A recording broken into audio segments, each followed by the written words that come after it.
ஹல்லேலூயா. சந்தோஷமா இருக்கீங்களா? எல்லாரும் கரங்களை ஊத்து ஹல்லேலூயா சொல்லுங்க. பாருங்க, நம்முடைய கர்த்தர் நல்லவர். சொல்லுங்க, என் மீட்பர். ஆமென். அருமையான பரிசுத்தவான்கள், அருமையான பாஸ்டரோட குடும்பம், விசுவாச பிள்ளைகள் எல்லாரையும் நான் வாழ்த்துக்கிறேன். நீங்கள் எல்லாரும் எங்கள் சொந்தங்கள். ஆமென். எல்லாரும் நம்முடைய இரத்த பந்தங்கள். டிஸ்டன்ஸ் தான் கொஞ்சம் தூரமே ஒழிய நம்ம எல்லாரும் ஒரு குடும்பம். ஆமென். கர்த்தர் நல்லவர். அந்த அன்பை எப்போது நிலைநிறுத்தி கொள்ளுங்க.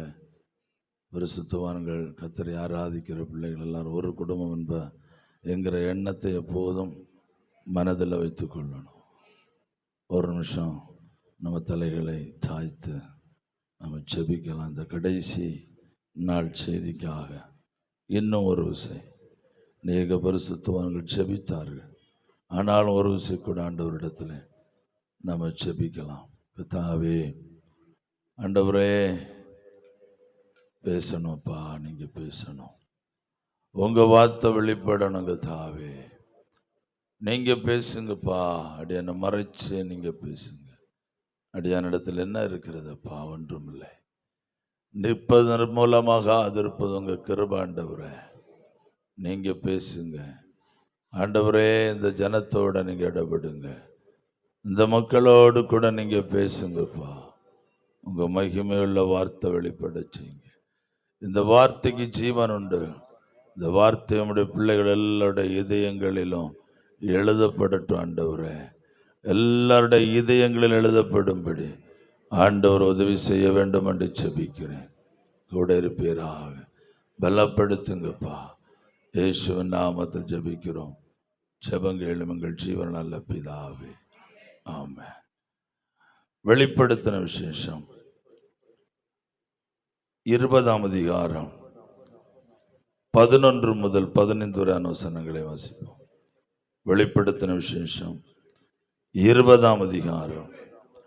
பின்பு நான் பெரிய வெள்ளை சிங்காசனத்தையும் அதன் மேல் வீற்றிருக்கிறவரையும் கண்டேன்.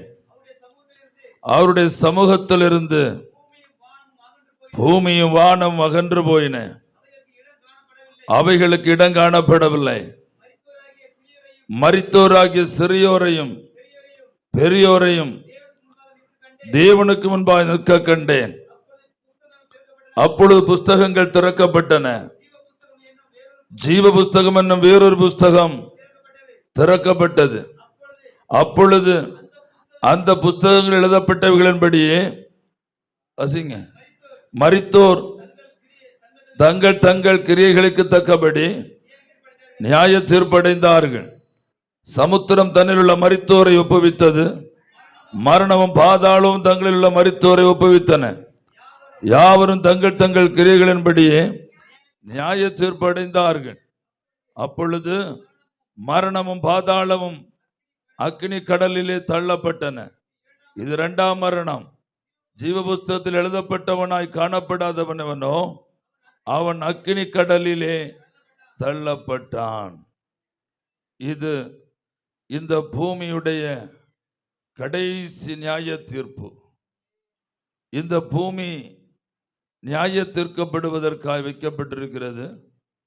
நம்முடைய ஆண்டவராயிருக்கிற கர்த்தர் வெள்ளை சிங்காசனத்தின் மேல் உட்கார்ந்து 1ஆம் வருகை, 2ஆம் வருகை, சில யுத்தங்கள், சில அநேக 1000 வருஷ அரசாட்சி எல்லாம் முடிந்த பிற்பாடு இந்த பூமியை, இப்பொழுது நாம் காண்கிற பூமியை முற்றிலுமாக மறுசுழற்சிக்கு உட்படுத்தி நாம் பார்த்து கொண்டிருக்கிற ஆகாசம், நாம் பார்த்து கொண்டிருக்கிற இந்த மத்திய ஆகாசம், இந்த மேகங்கள், இந்த காண்கிற பூமி முற்றிலுமாய் அழிக்கப்பட்டு மறுரூபப்படுத்துவதற்கு சற்று முன்பாக ஆண்டவராயிருக்கிற கர்த்தர் இந்த பூமியில மரித்து போன சகல மனுஷர்களையும் உயிரோடு எழுப்புவார். பரிசுத்தவான்கள் 1ஆம் உயிர்த்தெழுதலிலும் பல கட்டங்களான மற்ற உயிர்த்தெழுதல்களுமாக தேவனுடைய ராஜ்யத்தில் போய் பங்கடைவார்கள். அந்த கடைசி உயிர்த்தெழுதல் இந்த உலகத்தில் பிறந்த முதல் மனிதன் முதல், அதாவது முதல் பாவி முதல் கடைசி பாவி வரைக்கும் இருக்கிற சகல மனிதர்களையும் கடைசியாக கர்த்தர் உயிரோடு எழும்பச் செய்வார். கடைசியாக எல்லா மனுஷர்களும் எழுந்து வருவார்கள். இந்த பூமியில வாழ்கிற அத்தனை மனிதர்களும், அதுதான் வேதம் சொல்லுகிறது. சமுத்திரம் தன்னில் உள்ள மரித்தோரை ஒப்புவித்தது, பாதாளம் தன்னில் உள்ள மரித்தோரை ஒப்புவித்தது. மனிதன் எந்த இடத்துல மரித்து போனானோ அந்தந்த இடங்களிலிருந்து கடைசி உயிர்த்தெழுதலில் எழுந்து வருவான். எத்தனை 1000 ஆண்டுகளானாலும் பரவாயில்லை. மேபி அது ஒரு 6000 10,000 ஆண்டுகளுக்கு முன்பாக மரித்த மனிதனாயிருந்தாலும் சரி, அவன் உயிர்த்தெழுந்து வெளியே வருவான். ஏனென்று சொன்னால் மனுஷனுடைய சரீரம் அழிவுக்குரியதல்ல. மனுஷனுடைய சரீரம் ஒரு நாளும் அழிவுக்குரியதாய் சிற்றிக்கப்பட்ட சரீரம் அல்ல. நல்லா புரிந்து கொள்ளுங்கள். மனுஷ சரீரம் மற்ற மிருகங்களுடைய சரீரத்தை போல தேவனாயிருக்கிற கர்த்தர் படைக்கவில்லை. 1 கொரிந்தியர் 15ஆம் அதிகாரத்துக்கு வாருங்கள்.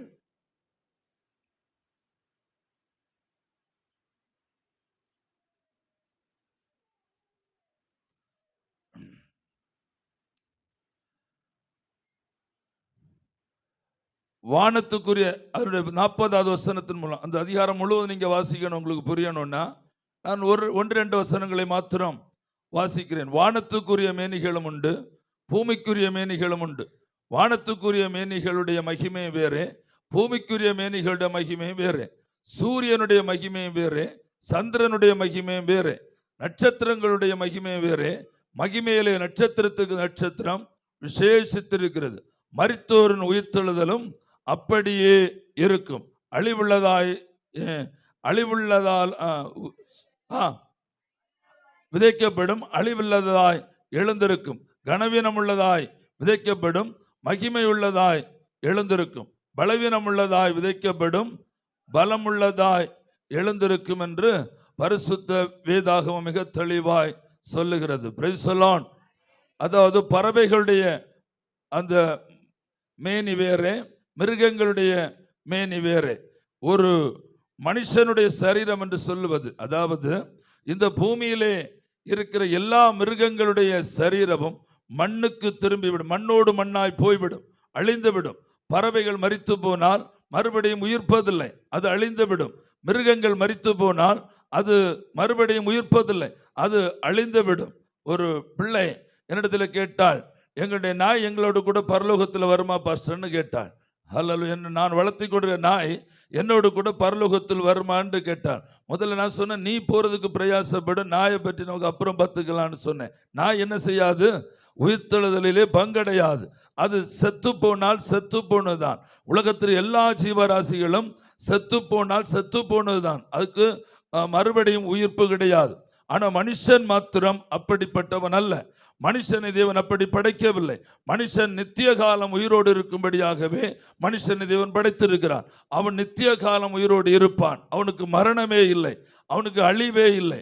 இந்த உலகத்திலே அவனுக்கு ஒரு முடிவு வரும். அது ஒரு பிரிவு தான், ஜஸ்ட் கொஞ்ச காலத்துக்கான ஒரு பிரிவு தான்.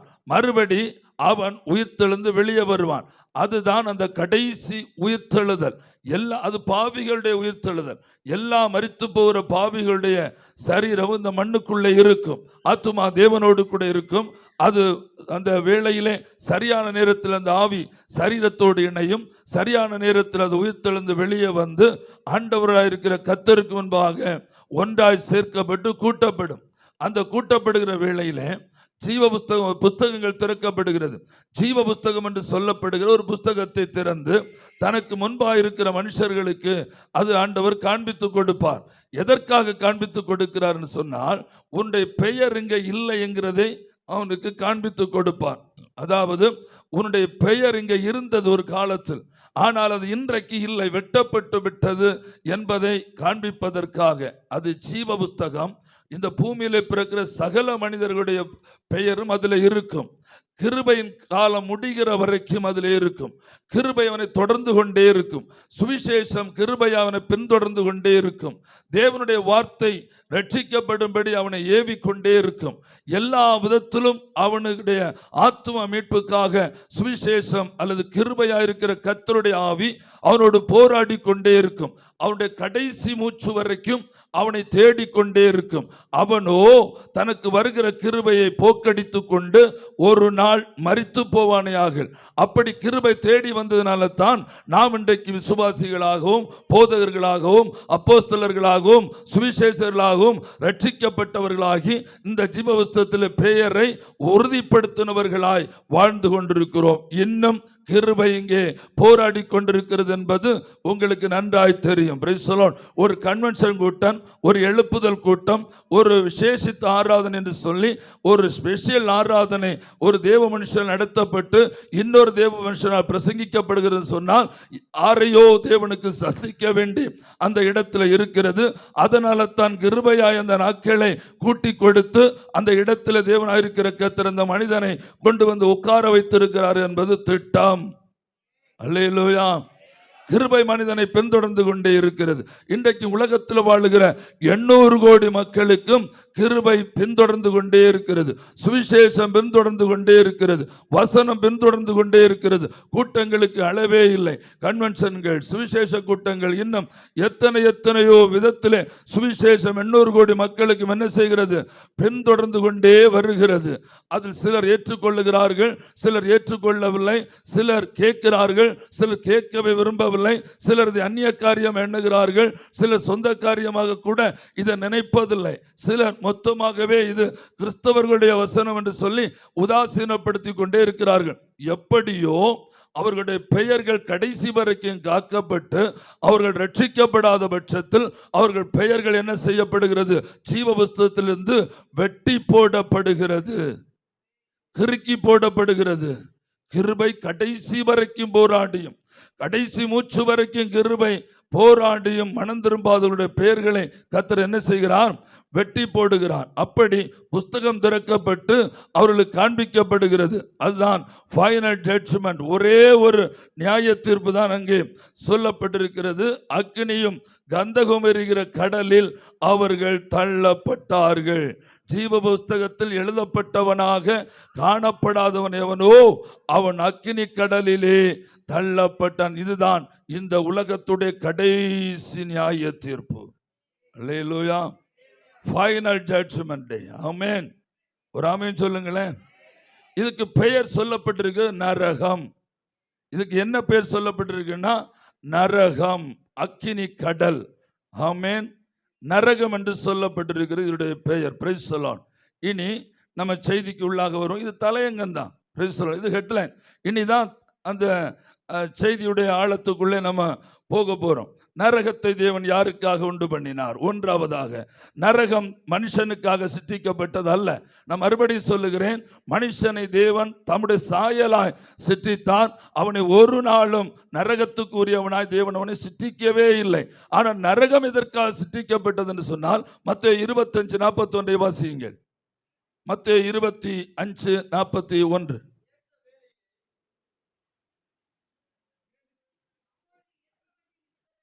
அப்பொழுது இடது பக்கத்தில் நிற்பவர்களை பார்த்து அவர் சபிக்கப்பட்டவர்களே, என்னை விட்டு பிசாசுக்காகவும் அவன் தூதர்களுக்காகவும் ஆயத்தம் பண்ணப்பட்டிருக்கிற நித்திய அக்கினியில் போங்கள் என்று சொல்லுகிறார். நரகம் யாருக்காக ஆயத்தப்பட்டிருக்கிறது? பிசாசுக்காகவும் அவன் தூதர்களுக்காகவும். அப்படியானால் இரக்கமுள்ள தேவன் மனுஷர்களை நரகத்தில் தள்ளி அழிப்பாரா? இல்லவே இல்லை. எசேக்கியேல் 18:23 வாசியுங்கள். சீக்கிரமா வாசிச்சா நீ சீக்கிரம் வீட்டுக்கு போவீங்க, இல்லைன்னா லேட்டா தான் போவீங்க. 18:23. துன்மார்க்கன் சாகிறது எனக்கு எவ்வளவு பிரியமோ அவன் தம் வழிகளை விட்டு திரும்பி பிழைப்பதல்லவோ எனக்கு பிரியம் என்று கர்த்தராகிய ஆண்டவர் சொல்லுகிறார். ஹல்லேலூயா. துன்மார்க்கன் சாவது தேவனுக்கு பிரியமானதல்ல. துன்மார்க்கனுடைய சாவை தேவன் விரும்புகிறதும் அல்ல. பாவிகளை ரட்சிக்கத்தான் அவர் இந்த உலகத்தில் வந்தார். கெட்டு போனதை ரட்சிக்க வந்தார். பாவியை தேடிதான் வந்தார். நீதிமான்களை தேடி வரவில்லை என்று அவரே சொன்னார். நான் நீதிமான்களை அல்ல, நான் பாவிகளை ரட்சிக்க வந்தவன் என்று சொன்னான். பாவி என்று சொன்ன எந்தப்படிப்பட்ட பாவியும் பாவிதான். துன்மார்க்கன் அவன் சாவதை தேவன் விரும்புவதில்லை. அவனுடைய சாவை தேவன் விரும்பவில்லை. அவன் ரட்சிக்கப்பட வேண்டும் என்றுதான் தேவன் விருப்பம் உள்ளவராக இருக்கிறார். அதற்காக அவர் எல்லா வேலையும் செய்கிறார். தம்முடைய ஜீவனை கொடுத்தார். பட வேண்டிய எல்லா பாடுகளையும் பட்டார். தன்னுடைய கடைசி சொட்டு ரத்தத்தையும் மனுஷனுடைய ரட்சிப்புக்காக கொடுத்தார். சபைகளை உருவாக்கினார், போதகர்களை உருவாக்கினார், அப்போஸ்தலர்களை உருவாக்கினார், தீர்க்கதரிசிகளை உருவாக்கினார், சுவிசேஷங்களை உருவாக்கினார். உலகம் முழுவதும் இரத்த சாட்சிகளை அனுப்பினார். உலகம் முழு அவர்களுடைய பாஷைகளிலே வேதத்தை உருவாக்கி கொடுத்தார். அவர்களுடைய மொழியிலே அவர்கள் வாசித்து புரிந்து கொள்ளும்படி, தேவனை தடவியாக கண்டுபிடிக்கும்படி அவர்களுடைய மொழியிலே வேதத்தை கொடுத்தார். கிருபையுள்ள தேவன் மனுஷனுடைய மரணத்தை விரும்புகிற தேவன் அல்ல. துன்மார்க்கனுடைய சாவை அவர் விரும்பவில்லை. துன்மார்க்கன் அழிய வேண்டும் என்பது தேவனுடைய சித்தம் அல்ல. அதனால் தான் இவ்வளவு பாடுகளையும் படுகிறார். இன்னும் போராடுகிறார், இன்னும் காத்திருக்கிறார், இன்னும் அவருடைய குமாரனுடைய வருகையை தாமதப்படுத்தி கொண்டிருக்கிறார். இன்னும் தம்முடைய பிள்ளைகளை ஒப்பு கொடுக்கிறார், மரணத்துக்கு ஒப்பு கொடுக்கிறார், சாவுக்கு ஒப்பு கொடுக்கிறார். நீ சத்தாலும் பரவாயில்லை, சுவிசேஷத்தை அறிவி என்கிறார். நீ பட்டினி கிடந்தாலும் பரவாயில்ல, போ என்கிறார். நீ சொல்லு என்கிறார். ஜனங்கள் புறப்பட்டு கொண்டிருக்கிறார்கள். காடு மலை என்று சொல்லி அலைந்து கொண்டிருக்கிறார்கள். இன்றைக்கும் இரத்த சாட்சிகள் உருவாகி கொண்டுதான் இருக்கிறார்கள். சபைகள் தீக்கொளுத்தப்படுகிறது. இரத்த சாட்சிகள் ஊழியர்கள் கொல்லப்படுகிறார்கள். சுவிசேஷர்கள் செத்து கொண்டிருக்கிறார்கள். தீர்க்கதரிசிகள் செத்து மடிகிறார்கள். உலகம் முழுவதிலும் சம்பவிக்கிறது. நிந்திக்கப்படுகிறார்கள், அவமானப்படுத்தப்படுகிறார்கள், குடும்பங்கள் தீக்கிரையாக்கப்படுகிறது, சொத்துக்கள் சூறையாடப்படுகிறது. இதெல்லாம் பரலோகத்தின் தேவன் சுவிசேஷத்துக்கு துன்மார்க்கன் சாக கூடாது என்று தம்முடைய மக்களை அனுப்பி சுவிசேஷத்தை அறிவிக்கிற செயல்கள். துன்மார்க்கன் சாகுவது தேவனுக்கு பிரியமில்லை. இன்னும் ஒரு கன்வென்ஷன், இன்னும் ஒரு கூட்டம், இன்னும் ஒரு ஊழியக்காரனுடைய வேதனை. காரணம், இந்த சபையில் இன்னும் ஆண்டவருக்கு வேண்டிய பாத்திரங்கள் இருக்கிறது. இன்னும் பரிபூர்ணமாய் கிறிஸ்துவுக்குள் வர வேண்டிய பாத்திரங்கள் இங்கே இருக்கிறது. கிறிஸ்துவை அறிய வேண்டிய பாத்திரங்கள் இங்கே இருக்கிறது. யாரோ ஒரு ஆத்துமா கூட அழிவது தேவனுக்கு சித்தம் இல்லை. அதனால் தான் இன்னும் சுவிசேஷம் நடக்கிறது. இங்கே நான் உட்கார்ந்து இருக்கும் போதே சுவிசேஷ கூட்டங்களுடைய ஏன் இந்த 10 மணி நேர ஜெபம்? எதற்காக ஜெபம்? தேசத்துக்கான ஜெபம். இங்கே படிப்பு வர வேண்டும் என்றோ, பட்டம் பெற வேண்டும் என்றோ, பதவிக்காகவோ, வீட்டுக்காகவோ, நிலங்களுக்காகவோ உபவாசிப்பதில்லை. தேசத்தை சந்தியும். தேசத்தை சந்தியும். தேசத்தை யாரை சந்திக்க?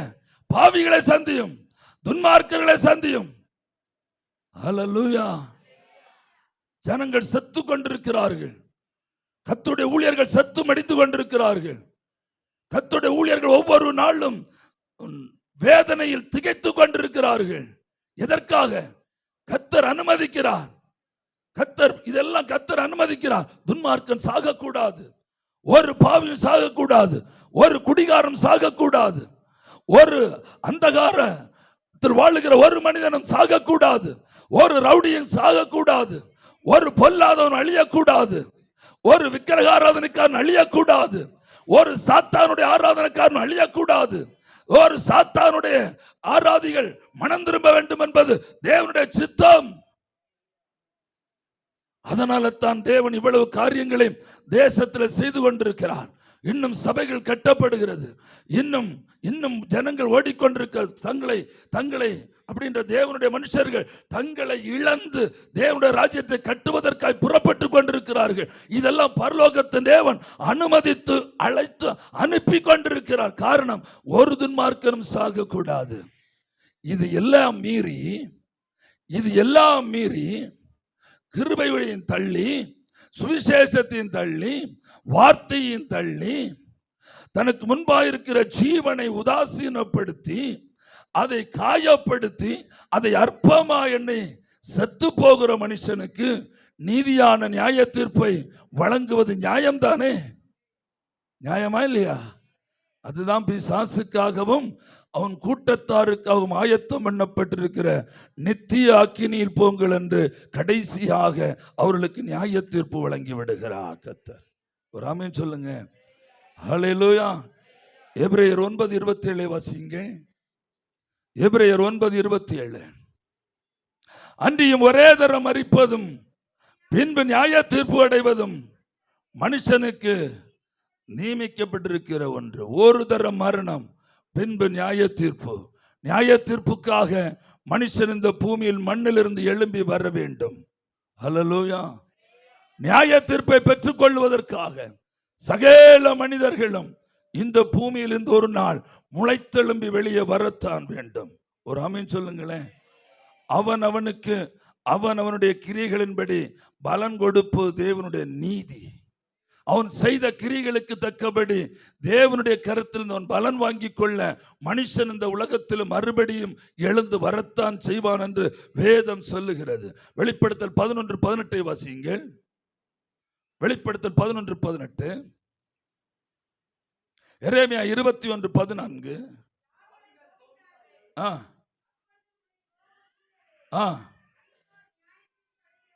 மரித்தோர் நியாய தீர்ப்பு அடைவதற்கும்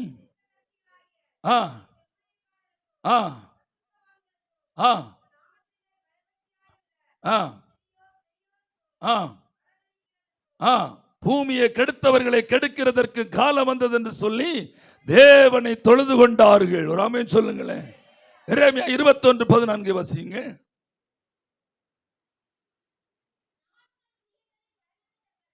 நான் உங்கள் கிரிகளுக்கு பலனுக்கு தக்கதாய் உங்களை விசாரிப்பேன். அல்லேலூயா. செய்யறதெல்லாம் செஞ்சுக்கோங்க, எப்படி வேணாலும் நடந்துக்கோங்க. ஒண்ணு கர்த்தருடைய வழியில் நடைங்க, இல்லாட்ட உலகத்தாருடைய மார்க்கத்தில் நடைங்க. ஆனா நியாய தீர்ப்பு வரும். நீதி உள்ள நியாயாதிபதி மனுஷனை நியாய தீர்ப்புக்கு முன்பாய் கொண்டு நிறுத்தத்தான் செய்வார். அவனுடைய வழிகளுக்கு தக்கபடி அவனவனுக்கு நியாய தீர்ப்பு கிடைக்கும் என்பதில் மாற்றமே இல்லை. என்ன வேணாலும் செய்யலாம், நமக்கு உரிமை இருக்கு, முழு சுதந்திரம் இருக்கு, எப்படி வேண்டாலும் நடக்கலாம். தண்ணி அடிச்சு போதை பழக்கத்துக்கு அடிமையாகி ஏமாத்தி வஞ்சித்து திருடி கொலை செஞ்சு விபச்சாரம் பண்ணி களவு செய்து எப்படி வேணாலும் வாழலாம். ஆனா நியாய தீர்ப்பு உண்டு என்பதை மனுஷன் மறந்து விடக்கூடாது. நியாய தீர்ப்புக்கு தப்ப வேண்டுமானா கிறிஸ்துவை ஏற்றுக்கொண்டு ரட்சிப்படைந்து சுவிசேஷத்துக்கு கீழ்ப்படிந்து சத்திய வசனத்தின்படி வாழ அவங்களை ஒப்பு கொடுக்கணும். ஆமென் சொல்லுங்களேன். ஹல்லேலூயா. இனி தேவன் இந்த நரகத்தை எப்படி படைத்திருக்கிறாராம்? பரிசுத்த வேதாகம் தெளிவா சொல்லுது. இது எப்படி படைக்கப்பட்ட நரகம்? மார்க் 9:47. இது அக்கினியால் உருவாக்கப்பட்டிருக்கிறது. இது அக்கினி. நரகம் எப்படிப்பட்டது? அக்கினியினால் உருவாக்கப்பட்டிருக்கிறது. வெளிப்படுத்தல் 19:20 படி இது கந்தகம் எரிகிற அக்கினி கடல். இது கந்தகம் எரிகிற அக்கினி கடல். மார்க் 9:46 படி இது அணைந்து போகாத அக்கினி. இது என்ன செய்யாது? அணைந்தே போகாத அக்கினி. மத்தேயு 18:9 படி இது எரிந்து கொண்டே இருக்கிற எரி நரகம். கந்தகம் என்று சொல்லப்படும் சாதாரண, அதாவது எரிபொருட்களில் மிக அதிக சூடு நிறைந்தது கந்தகம் எரிகிற அக்கினி. மற்ற எந்த பொருளையும் கொண்டு எரிக்கிறதை விட கந்தகத்தால் எரிக்கப்படுகிற இடம் அதிபயங்கரமான சூடு நிறைந்ததா இருக்கும். நரகம் கந்தகத்தால் எரியப்படும்படி தேவன் படைத்திருக்கிறார். கந்தகத்தாலே அதற்கு எரிபொருள் கந்தகத்தை கொண்டு தேவன் படைத்திருக்கிறார் என்று வேதம் மிக தெளிவாய் சொல்லப்பட்டிருக்கிறது. Price the Lord. லூக்கா 16:27 படி இதிலிருந்து ஜுவாலை என்ன செய்யும்? எழுந்து கொண்டே இருக்கும். நீங்க ரொம்ப ஸ்பீடா வேதம் வாசிக்கிறதுனால என்னால இப்படி சொல்லி கொண்டு தான் போக முடிகிறது. ஆமென். யாராவது ஒரு இடத்து ஒன்று வாசிங்களேன். நான் சொன்னது மார்க் 9:47 வாசிங்க. இன்னொரு ஆள் வெளிப்படுத்தல் 19:20 வாசிங்க.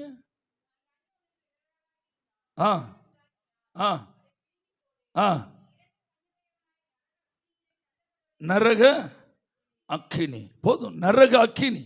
ஒரு ஆமென் சொல்லுங்களேன். மத்தேயு 13:50 படி இது அக்கினி சூளை. ஏசாயா 34:10 படி இரவும் பகலும் இது எரிந்து கொண்டே இருக்கும். இரவும் பகலும் இது எரிந்து கொண்டே இருக்கும். மத்தேயு 18:8, ஏசாயா 33:14, மத்தேயு 25:41, வெளிப்படுத்தல் 20:10 படி இது நித்திய காலம் எரிகிற அக்கினி, அணையாது, முடிவே இல்லாதது நரகம். நரகம் எப்படிப்பட்டது? முடிவே இல்லாது நித்திய காலம் எரியும். நரகத்திலே தள்ளப்படுகிற மனுஷன் நித்திய காலம் அதில் உயிரோடே வாழ வேண்டும். அதுதான் நான் முந்தைய சொன்னேன். மனுஷன் மரிப்பது இல்லை, மனுஷன் மரணத்தை காண்பது இல்லை.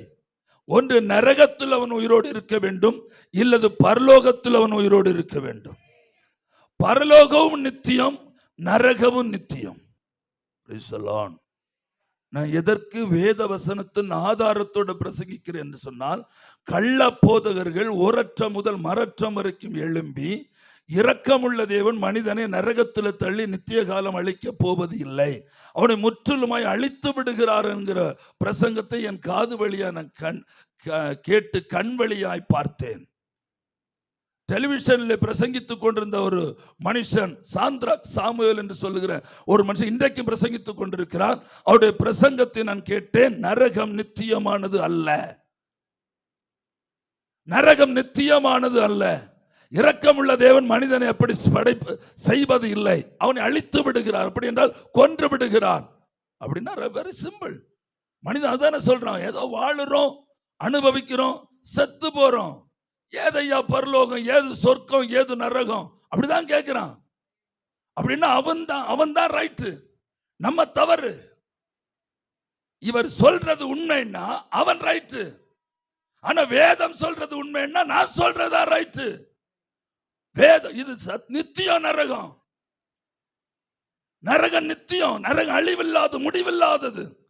வேதம் மிக தெளிவா சொல்லு. வாசிங்க மத்தேயு 18:8.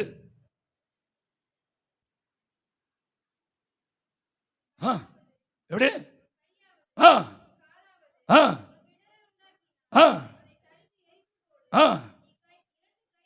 நீ 2 கையுடையவனாய் அல்லது 2 காலுடையவனாய்?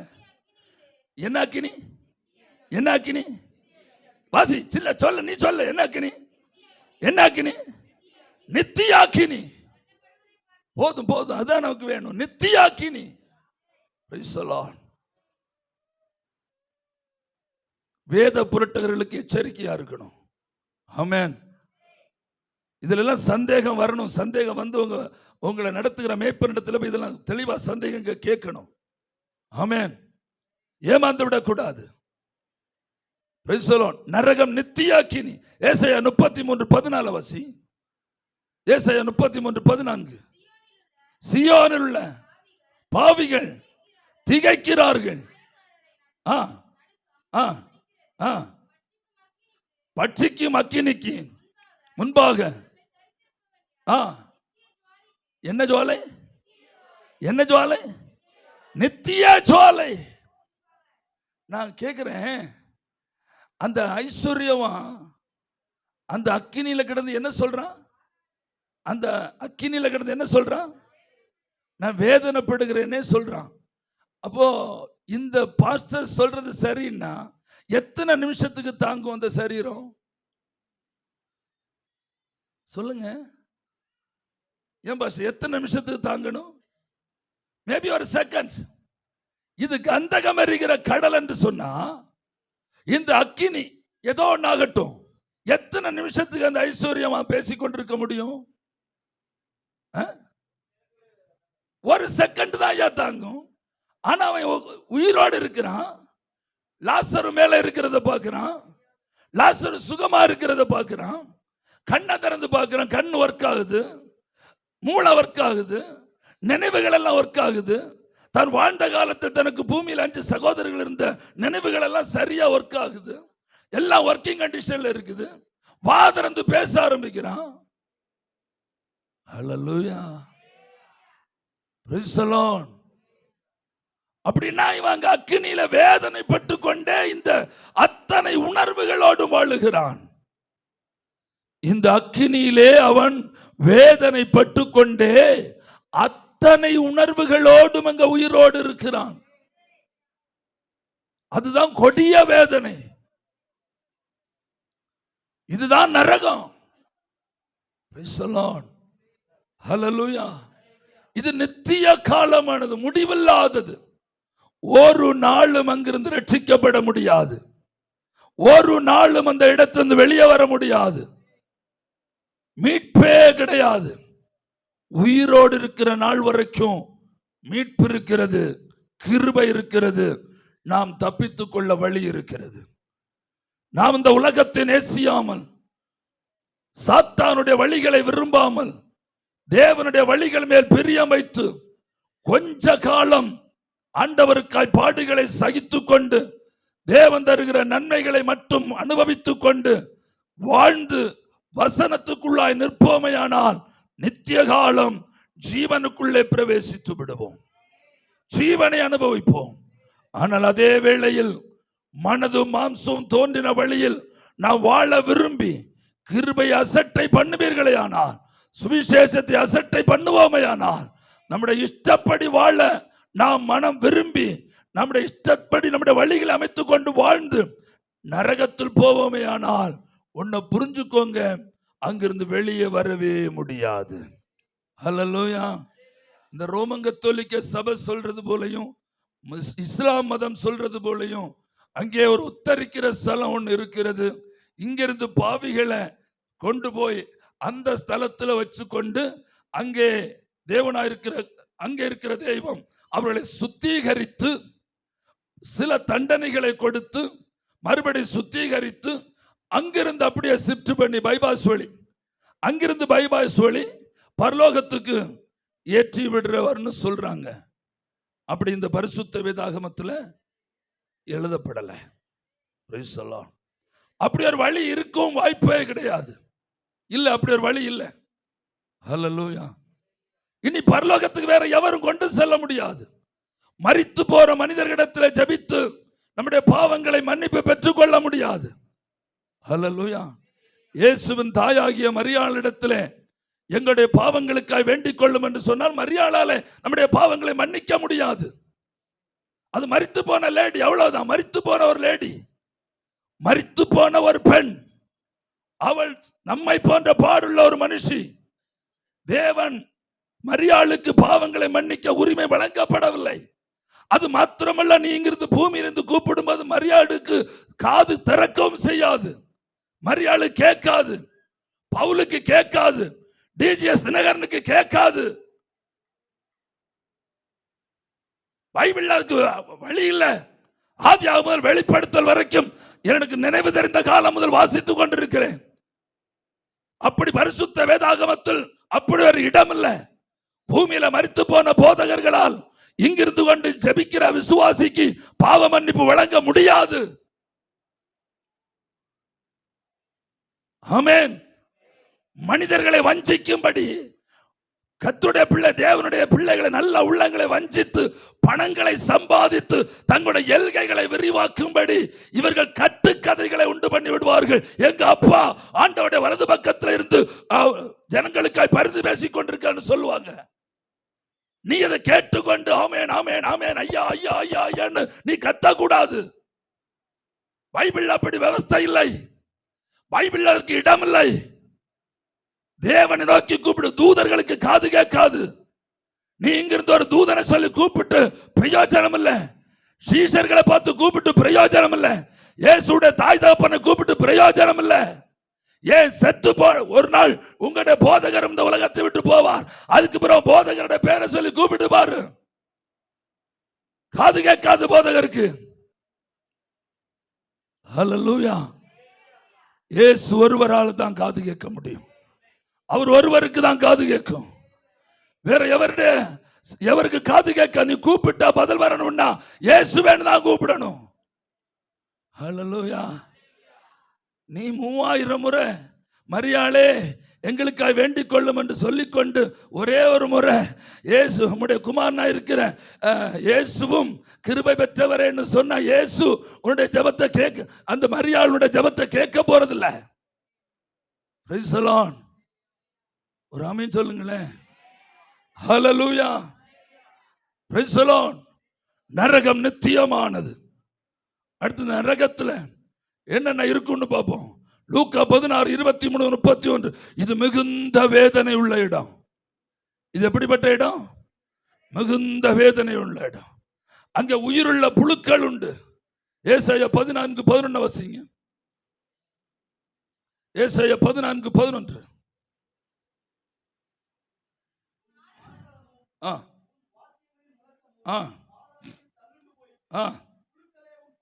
புழுக்களே உன் படுக்கை, பூச்சிகளே உன் போர்வை. போதும். அங்க என்ன உண்டு? உயிருள்ள புழுக்கள் உண்டு. உயிருள்ள புழுக்கள். Price the Lord. மார்க் 9:44 வாசிங்க. சீக்கிரம் வாசிங்க. எல்லாம் வேதத்தின் ஆதாரம் தான். அங்கே அவர்கள் புழு சாகாமலும் அக்கினி அவியாமலும் இருக்கும். போதும். அங்கே புழுக்கள் என்ன செய்யும்? சாகாத புழுக்கள் உண்டு. இந்த புழுக்கள் சாதாரண புழுக்கள் அல்ல. ஏசாயா 51:8 வாசியுங்க. மனுஷனை ஆட்டு மயிரை போல தின்னும். வாசிங்க. பொட்டு பூச்சி அவர்களை வஸ்திரம் போல் அரித்து புழு ஆட்டு மயிரை போல தின்னும். ஆட்டுக்கு எங்கெங்க மயிர் இல்ல? ஆட்டுக்கு ரோமம் இல்லாத இடத்த சொல்லுங்க. கால் குழம்புல இருக்காது ஆட்டுக்கு, அப்படித்தானே? அப்புறம் ஆட்டுக்கு மூக்குல என்ன இருக்காது? ரோமம் இருக்காது. அப்புறம் கண்ணுல ரோமம் இருக்கு. மீதி எல்லா இடத்துல ஆட்டுக்கு என்ன இருக்கும்? ரோமம் இருக்கும். இதே போல மனுஷனை புழு அங்க போர்வையா மூடும். நரகத்துல போகிற மனுஷனுக்கு கிடைக்கிற நல்ல அனுபவம், அந்த சரீரத்தை புழுக்கள் சாப்பிடும். புழுக்கள் சாப்பிட சாப்பிட வேதனை பெருகும். கொடூரமான வேதனை அனுபவிக்கணும். அது சாப்பிட்டு முடிந்தாலும் அந்த மாம்சம் தீர்வதில்லை. மறுபடியும் மாம்சம் உருவாகும்.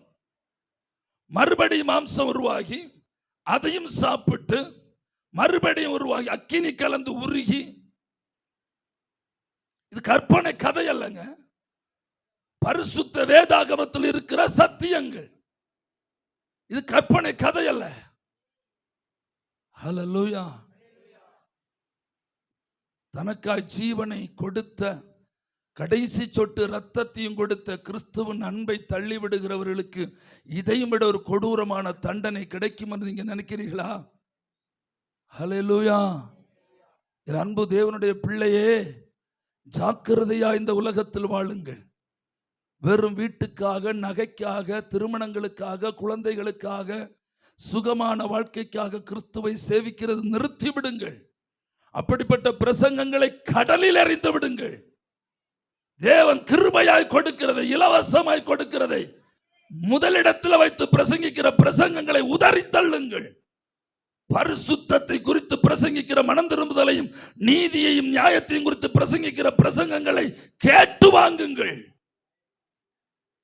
உலகத்தில் நீ எத்தனை கோடிகள் சம்பாதித்து, எத்தனை ஐஸ்வர்யவானாய் வாழ்ந்து தேவனெல்லாம் மரித்து போனாலும் அது உனக்கு ஆபத்து நிறைந்தது.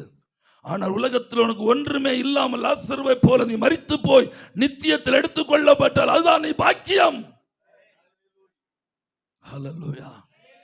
உலகத்தில் கிறிஸ்தவர் நமக்கு பேராசை, நமக்கு பேராசை. இன்றைக்கு இருக்கிற ஊழியர்கள் அதை தூண்டி விட்டு கொண்டிருக்க பேராசையை, அந்த உணர்வுகளை தூண்டி விடுகிறார்கள். அந்த உணர்வுகளை கிறிஸ்தவ உலகத்துக்கு தூண்டி விட்டு கொண்டிருக்கிறார்கள். அப்படியே ஜனங்களை அப்படியே வசப்படுத்தும்படி தூண்டி விடுகிறார்கள். நீங்கள் அதுக்கு மயங்கி விடாதிருங்கள், அதற்கு செவி கொடாதிருங்கள். எப்படி ஆகலும் நித்திய ஜீவனுக்கு போகணும். இதைத்தான் அப்போஸ்தலனாகிய பவுல் சொன்னார். எப்படி ஆகலும் நான் மரித்தோரிலிருந்து உயிர்த்தெழும்படிக்கு எனக்கு உண்டான எல்லாவற்றையும் நான் நஷ்டமா எண்ணிக்கொண்டிருக்கிறேன். எப்படி ஆகலும் நான் மரித்தோரிலிருந்து உயிர்த்தெழணும். எப்படியாக நான் நித்திய ஜீவனை சுதந்திரிக்கணும். எப்படியாகலும். அல்லேலூயா. இந்த வெளிச்சம் கிடைத்ததுனாலதான் நாங்கள் அந்த உலகத்தின் ஐஸ்வர்யங்களையும் உலகத்தின் ஆஸ்திகளையும் சுகபோகங்களையும் விட்டுக்கொண்டு பிச்சைக்கார வேஷம் எடுத்து ஆண்டவரை சுமந்து தேசம் தேசமாய் ஓடிக்கொண்டிருக்கிறோம்.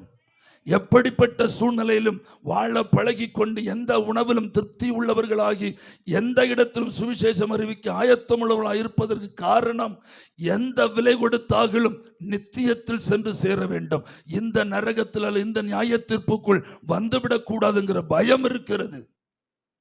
ஹல்லேலூயா, பிரைஸ் தி லார்ட். புழுக்கள் அவர்களுடைய போர்வை. பிரைஸ் தி லார்ட், ஹல்லேலூயா. புழுக்கள் மனிதர்களை தின்னும் என்று வேதம் சொல்லுகிறது. ஏசாயா 14:11 வாசித்தோமே, ஆட்டு மயிரை போல மனுஷனை புழுக்கள் என்ன செய்யும்? மூடும். அது மாத்திரமா, வெள்ளி உருகுவது போல சரீரம் மாம்சம் என்ன செய்யும்? அக்கினியில உருகும். எசேக்கியேல் 22:18 முதல் வாசியுங்கள். எசேக்கியேல் 22:18 முதல்.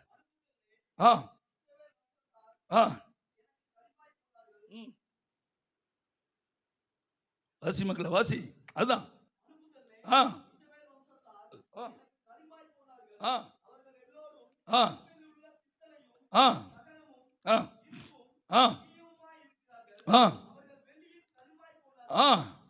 ஆதலால் கர்த்தராகிய ஆண்டவர் சொல்லுகிறதாவது, இதோ நான் உங்களை எருசலேமுக்குள் சேர்ப்பேன். வாசி மக்களை. வெள்ளியையும் பித்தளையையும் இரும்பையும் ஈயத்தையும் தகரத்தையும் அக்கினியில் ஊதி உருக்குவதற்கு குகைக்குள் சேர்க்கிறது போல நான் என் கோபத்தினாலும் என் உக்கிரத்தினாலும் உங்களை சேர்த்து வைத்து, அவ்வளவுதான். ஹல்லேலூயா. மனுஷ சரீரம் உருகும். மனுஷ சரீரம் உருகி உருகி உருகி கீழே வரும். அதே நேரத்தில் புழுக்களும் அதை போர்வையாய் மூடும். இவ்வளவுக்கு எல்லா உணர்வோடும் கூட தான் அங்கே இருப்போம். பயங்கரமான அழுகை உண்டாகும். பயங்கரமான அழுகை. மத்தேயு 24:51, மத்தேயு 8:12 வாசிங்க. லூக்கா 13:28 வாசிங்க. வாசிங்க வாசிங்க. மத்தேயு 24:51.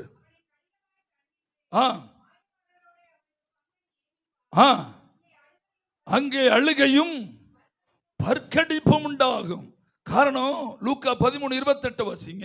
ஏன் அழுகையும் பற்கடிப்பு உண்டாகணும்? நீங்கள் ஆபிரகாமையும் ஈசாக்கையும் யாக்கோபையும் சகல தீர்க்கதரிசிகளையும் தேவனுடைய ராஜ்யத்தில் இருக்கிறவர்களாகவும் உங்களையோ புறம்பே தள்ளப்பட்டவர்களாயும் காணும்போது, வெயிட் மக்களை, மைக்கில் நெல் ஒரு நிமிஷம் இல்லப்பா. ஆபிரகாம், ஈசாக்கு, யாக்கோபு மற்றும் சகல பரிசுத்தவான்கள், இங்கே அமர்ந்திருக்கிற பரிசுத்தவான்கள், இங்கே கீழே அமர்ந்திருக்கிற பரிசுத்தவான்கள் சகலரையும் தேவனுடைய ராஜ்யத்தில் இருக்கிறவர்களாய், அதுவும் தேவனுடைய ராஜ்யத்தில் பந்தியில் இருப்பவர்களாய், அங்கே சாப்பிட்டு கொண்டிருக்கிறவர்களாய் காணும்போது, யார் காணும்போது? நரகத்தில் கிடக்கிற மனிதன் காணும்போது. ஹலோ, அப்ப 2 பேருக்கும் இடையிலே காண்பதற்கான டிஸ்டன்ஸ் இருக்கிறது. நரகத்தில் இருந்து கொண்டு எல்லா உணர்வுகளோடும் பரலோகத்தில் நித்திய ராஜ்யத்தில் இருக்கிற தங்களுடையவர்களை, பூமியில வாழ்ந்த தங்களுடையவர்களை, தங்களுக்கு தெரிந்தவர்கள் நித்தியத்திலே கர்த்தரோடு கூட பந்தியில் இருப்பவர்களாய் காண முடிகிறது. ஆனா உணர்வுகள் வேற, உணர்ச்சிகள் வேற. மனுஷ உணர்ச்சிகள் அங்கே இல்லை. மனுஷ உணர்வுகள் அங்கே உண்டாகாது. மாம்ச சிந்தனை அங்கே சிந்திக்க முடியாது. மாம்சத்தின் எண்ணங்கள் அங்கே உருவாகாது. மேபி நான் சொல்லுகிறேன், என்னுடைய அப்பாவோ அம்மாவோ நரகத்தில் கிடக்கிறவர்களாகவும் நான் நித்திய ஜீவனில் இருக்கிறவர்களா பரலோகத்தில் பந்தில் இருக்கிற பரஸ்பரம் காணும் போது என் தகப்பனை குறித்தோ தாயை குறித்தோ எனக்கு பரிதாபம் வராது. இனி அங்க இருக்கிறவர்களை கத்த முடியும். ஐயோ வாசி மக்களே,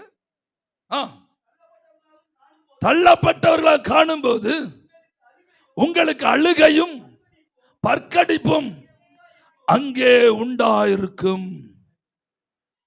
அல்லேலூயா. நீங்க பாருங்க, இன்னைக்கு ஞானஸ்நானம் எடுக்க சொன்னா ஒரு ஆள் சொல்லுவாங்க, நான் ஞானஸ்நானம் எடுக்கணுங்க. அப்ப புருஷன் சொல்லுவாங்க, அதெல்லாம் கூடாது, நீ ஞானஸ்நானம் ஏற்கனவே நம்ம எடுத்துட்டோம். எப்போ எடுத்தோம்? பிறந்து 8ஆம் நாளோ 41ஆம் நாளோ முதல் முறையா சர்ச்சுக்கு போகும்போது என்ன செஞ்சோம்? ஞானஸ்நானம் எடுத்துட்டோம். தண்ணீர்ல கொஞ்சம் தண்ணி தெளிச்சு விட்டுட்டாங்க. அதை ஞானஸ்நானம் நினைச்சிட்டு இருக்கிறோம். அப்போ சத்திய ஞானஸ்நானம், ஞானம் வந்த பொழுது, பாவம் என்னவென்பது அறிந்த பொழுது, நியாய தீர்ப்பை குறித்து அறிந்த பொழுது, கிறிஸ்துவின் ரட்சிப்பை குறித்து அறிந்த பொழுது, மனப்பூர்வமாய் பாவத்துக்காய் வருந்தி ஒப்பு கொடுத்து மன்னிப்பை பெற்று பரிசுத்தவான்களுடைய கரங்களினால் என்ன பெறணும்? ஞானஸ்நானம் பெறணும். இது குறித்து ஒரு புருஷனிடத்திலோ அல்லது புருஷன் மனைவி இடத்திலோ அல்லது பிள்ளைகள் பெற்றோர் இடத்துல சொல்லும் போது அவர்கள் அதை தடை செய்வார்கள். என்ன செய்வார்கள்? தடை செய்வார்கள். சிலர் அதையும் தாண்டி ஞானஸ்நானம் எடுப்பார்கள். அதையும் தாண்டி போராடி ஜெயித்து என்ன செய்வாங்க? ஞானஸ்நானம் எடுப்பாங்க. இந்த ஞானஸ்நானம் எடுத்து பரிசுத்தமாய் வாழ்ந்த பார்ட்டி கர்த்தருடைய வருகையில் எங்க இருக்கும்? எங்க இருக்கும்? கர்த்தருடைய வருகையில் எங்க இருப்பீங்க? தேவனுடைய ராஜ்யத்தில் பரலோகத்தில் இருப்பீங்க. தள்ளப்பட்ட ஆள் எங்கே இருப்பார்? அங்கே இருப்பார். அப்ப அவருக்கு என்ன உண்டாகும்? அல்லேலூயா, ஒரு ஆமென் சொல்லுங்களேன். அதுதான் வேதம் தெளிவாய் சொல்லுகிறது. ஆபிரகாம், ஈசாக்கு, யாக்கோபு. இதுதான் ஆபிரகாம், இதுதான் ஈசாக்கு, இதுதான் யாக்கோபு. வேற யாருக்கு ஆபிரகாம், ஈசாக்கு, யாக்கோபு? இங்க இருக்கிற பரிசுத்தவான்கள் தான் ஆபிரகாம், ஈசாக்கு, யாக்கோபு. ரட்சிக்கப்பட்ட புருஷன் தான் ஆபிரகாம். ரட்சிக்கப்பட்டவனுடைய பிள்ளை தான் ஈசாக்கு. நீயோ கைவிடப்பட்டவளாய் நரகத்தில் வேதனைப்பட்டு கொண்டிருக்கும் போ, சுவிசேஷத்துக்கு கீழ்ப்படிந்த உன் பிள்ளை, உன் புருஷன், உன் தாய் தகப்பன் நித்தியத்தில் தேவனுடைய ராஜ்யத்தில் பந்தியில உட்கார்ந்து இருக்குவா, அழுகையும் பருப்படிக்கும் வரத்தான் ஐயா செய்யும். அல்லேலூயா. ஐயோ நான் கீழ்ப்படியாம போனேனே, ஐயோ நான் என்ன செஞ்சிட்டேன்? கீழ்ப்படியாம போனேனே. நான் ஒரு சபையில 25 வருஷம் விசுவாசியா இருந்தோம், பரிசுத்த வாழ்க்கை வாழாம போயிட்டேனே. என்னுடைய மேய்ப்பன் கத்தி கத்தி சொல்லியும் நான் பரிசுத்த வாழ்க்கை வாழாம போயிட்டேனே. என் பாவத்தை நான் விட மறுத்து விட்டேனே. என்னுடைய அசுத்தமான வாழ்க்கைக்கு நான் குட் பை சொல்ல நான் முடியாதவளாய் போயிட்டேனே. அழுக வரும். அதான் ஐயா வேதம் சொல்லுகிறது. ஐயா ஒரு நிமிஷம் எழும்புங்க.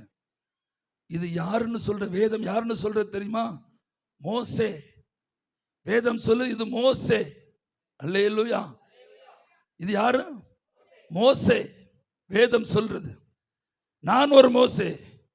இங்க இருக்கிற பரிசுத்தவான்கள் மோசேக்கள். மோசேக்களும் தீர்க்கதரிசிகளும். யாரெல்லாம்? மோசேக்களும் தீர்க்கதரிசிகளும். அந்த ஐஸ்வர்யாவா ஆண்டவரை பார்த்து சொல்றான், ஆண்டவரே பூமியில் எனக்கு 5 சகோதரர்கள் உண்டு, அவர்களும் இந்த வேதனை உள்ள இடத்துல வராதபடிக்கு லாசரு அனுப்பி என்ன செய்யுங்க? சுவிசேஷம் சொல்லுங்கப்பா. அப்ப ஆண்டவர் என்ன பதில் கொடுத்தார்? அங்க யார் இருக்கா? மோசேயும் தீர்க்கதரிசிகளும் இருக்கிறார்கள், அவர்களுக்கு செவி கொடுக்கட்டும். அல்லேலூயா. அவர்களுக்கு செவி கொடுக்கட்டும். கர்த்தர் இந்த தேசத்துக்கு ஒரு மோசேயும் ஒரு தீர்க்கதரிசியும் வைத்திருக்கிறார். திருநெல்வேலி மாவட்டத்தில் பல மோசேக்களையும் பல தீர்க்கதரிசிகளை வைத்திருக்கிறார். செவி கொடுக்கட்டும். ஒரு கட்டிடம் இருக்கிறது, அதுல உங்களை கூட்டி வைத்திருக்கிறார். இங்க விருப்பம் போல வாழ்வதற்கான இடமில்லை. இங்க இருக்கிற உபதேசத்துக்கு சபை கீழ்ப்படியணும். அல்லேலூயா. பாவத்தை வெறுக்கணும் மக்களே. உலகத்தை நேசிக்க கூடாது. உலகத்தை வெறுக்கணும். பாவத்தை விட்டு விலகி வெளியே வரணும். அல்லேலூயா. பணம் முக்கியம்தான், ஆனா பணம் முக்கியம் இல்ல, தெரியுமா? பணம் முக்கியம்தான், ஆனா பணமே தான் முக்கியம் அல்ல. உலக வாழ்க்கை முக்கியம்தான், ஆனா உலகமே தான் முக்கியம் அல்ல. குடும்பம் முக்கியம்தான், ஆனா குடும்பமே முக்கியம் அல்ல. நம்முடைய ஆத்துமா தான் நமக்கு எல்லாவற்றுக்கும் மேலானது. நம்முடைய ஜீவன் தான் நமக்கு எல்லாவற்றுக்கும் மேலானது. இதை முதல்ல காத்துக்கணும். இதை முதல்ல நம்முடைய ரட்சிப்புக்கு ஏதுவா உறுதிப்படுத்திக்கணும். ஹல்லேலூயா. சகல பாவ வழிகளையும் விட்டு வெளியே வரணும். வேதத்தை திறந்து இன்ச்சு பை இன்ச்சு அணு அணுவா வாசிக்கணும். ஒவ்வொரு கட்டளைகளுக்கு கீழ்ப்படியணும். ஒவ்வொரு கற்பனைகளுக்கு செவி கொடுக்கணும். அப்பதான் நமக்கு நித்திய ஜீவனுக்குள்ள போக முடியும். ஹல்லேலூயா. கள்ளம், கபடம், வாது, சூது, தந்திரம், பொய், ஏமாற்று, சதி, வஞ்சகம், காமம், இச்ச, உபச்சாரம், வேசித்தனம், இவைகள் எல்லாவற்றையும் சபை என்ன செய்யணும்? விட்டு வெளியே வரணும். ஹல்லேலூயா. கள்ளம், கள்ளம், கள்ளம், கள்ளம், கபடம், கள்ளம், கபடம்.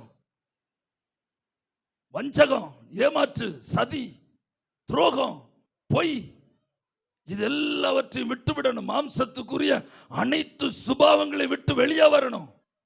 ஹல்லேலூயா, ஆமென்.